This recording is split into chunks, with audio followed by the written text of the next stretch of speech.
그 수십억 상당의 대북 공작금 횡령 의혹을 받았지요.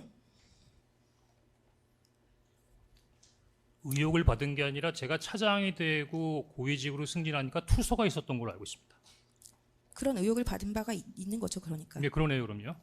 네, 그 의혹의 내용이 가장채라고 해서 국정원의 공작금으로 해외 건물을 사서 이제 나오는 수익으로 공작비를 쓰는 건데 증인이 임의로 증인의 지인 명의로 그 건물을 샀고 지인이 이를 반환하지 아니하여서 손실 처리가 손실이 된 것인데 맞나요? 국정원이 사실이 아니라고 여러 번 공개적으로 발표를 했고 이번에 정보가 바뀌어서도 감사 결과를 정보위에서 보고했는데 일체 사실이 아닌 부분이 확인됐으니까 그 부분은 허위 사실입니다. 송준호 변호사입니다. 증인 지인 명의로 가정채 건물 산 거 있습니까 없습니까?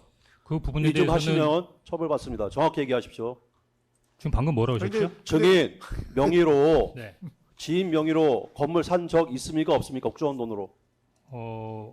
재판장님 지금 이런 질문이 재판장님 서성광 검사도 이 사건이 이 질문이 그러니까, 아니, 주신문과도 관련이 없고 경질된 경우에 증인의 공소 신빙성에 사실과도 관련된 관련성이 문제는 없어 반대 신문을 보입니다. 제지하지 말아 주십시오. 잠깐만요. 예.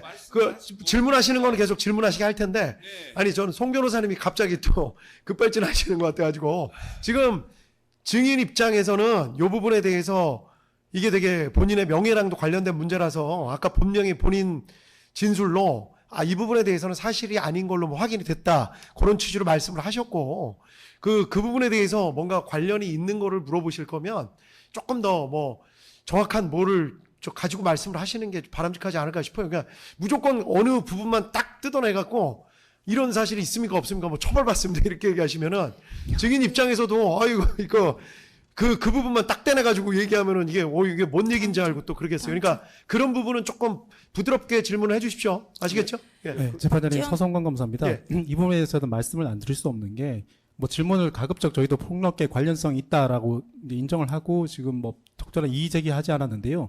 이 부분은 2024년 8월 21일자 기사를 가지고 증인에게 묻는 것이고 이 사건과의 관련해서 증인이 경험한 사실에 대해서 홍장원의 경질 탄핵하는 경우야. 것이 아니라 그냥 이야말로 이제 증인에 대한 뭐 인생의 전체를 들여봐서 당신 못 믿을 사람 아니냐 이런 식의 인신공격성에 가까운 질문에 보입니다. 이런 질문은 아무리 반대 신문이라고 하더라도 반대 신문의 범위를 넘어선 것으로 보입니다. 이런 부분은 적절히 제안해 주시거나 근데 이 부분에 대해서는 최소한 증인에게 이 사건과 관련성이 없다면 뭐 증언하지 않아도 된다 이런 취지의 고진해 주시는 것이 마땅하다는 것이 저희 의견입니다.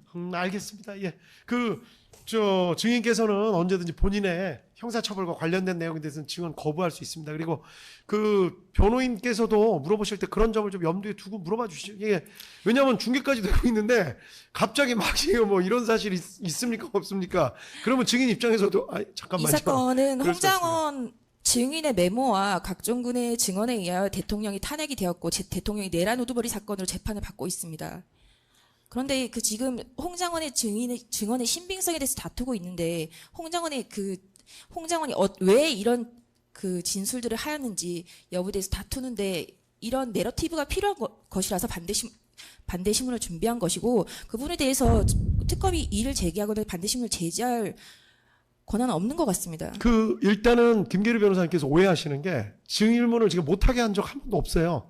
뭔가 다 변호사님께서 생각이 있으셔서 그렇겠다라고 생각을 하는데 좀 전에 재판장이 제지한 건 갑자기 듣고 계시던 송진호 변호사님이 이런 사실이 있어요 없어요 뭐 있으면은 뭐 처벌받습니다 이렇게 얘기하시니까 앞뒤에 어떤 상황도 모르는 상황에서 증인께서 답변하시기 곤란하겠다 싶어서 제지한 것 뿐입니다. 그리고 김계리 변호사님께서 물어보시는 걸 지금 제지하려고 한 적 한 번도 없고 물어보시되 지금 검찰 쪽에서 하시는 우려하는 그런 부분을 어느 정도 감안하시고 물어보시라 그런 겁니다. 그러니까 절대 오해하지 마십시오. 증인께서 알아서 답변을 피하고 있지 않습니까?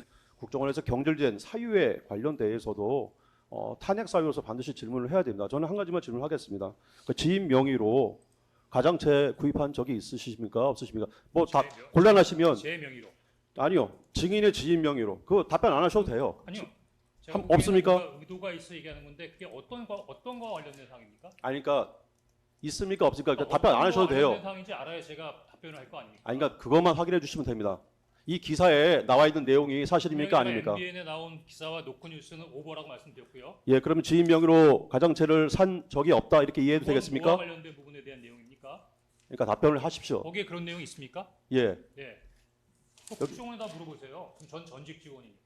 아니 그러니까 증인 산 적이 있습니까 없습니까? 그만 말씀하세요. 국가정보법에 의하면 인원과 임무 편제에 대해서 얘기하지 않도록 되어 있는데 네. 지금 변호사는 저야로 하여금 국가정보법을 위반하라고 지금 말씀하시는 겁니까? 지인 명의로 산 적이 있습니까 없습니까? 저 이제 물어보자고 말씀드렸지 저 않습니까? 송 변호사님 여기까지 하시죠. 제가 보기에는 그- 뭐 말씀하시는 거를 하고 오보라고 말씀드렸잖아요. 저 강요하실 수는 없죠 증인한테. 네, 이걸 알겠습니다. 저 알겠습니다. 답변 뭐 그런 부분이 저 구항해 어떤 주겠습니다. 내용인지 증거 57호증 제시하겠습니다. 어떤 내용인지 모르겠지만 그런 부분 좀 감안해서 질문을 좀 해주십시오. 예,